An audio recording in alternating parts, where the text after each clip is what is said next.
ناظرین اب خبر شامل کرتے ہیں گجرات کی تحصیل سرائے عالمگیر سے، جہاں اے بی سی نیوز کے تحصیل رپورٹر محمد یوسف کی رپورٹ کے مطابق پولیس سرکل سرائے عالمگیر کا منشیات فروشوں کے خلاف آپریشن جاری۔ 4 منشیات فروش گرفتار، 1520 گرام چرس اور 30 لیٹر شراب برآمد۔ ڈی پی او گجرات مستنصر عطا باجوہ کی زیر قیادت اور ڈی ایس پی سرائے عالمگیر سرکل مدثر اقبال گجر کی زیر نگرانی ایس ایچ او تھانہ صدر سرائے عالمگیر فہد الرحمان نے اپنی پولیس ٹیم کے ہمراہ بدنام زمانہ منشیات فروش ابرار مہدی کو گرفتار کر کے 1520 گرام چرس برآمد کر لی،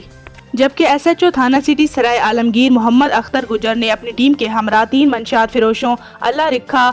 سکنا پرانی جہلم سرائے عالمگیر سے 10 لیٹر شراب، ذیشان سکنا سرائے عالمگیر سے بھی 10 لیٹر شراب اور ملزم محمد عمران سکنا فیصل آباد سے بھی 10 لیٹر شراب برآمد کر کے مقدمات درج کر لیے۔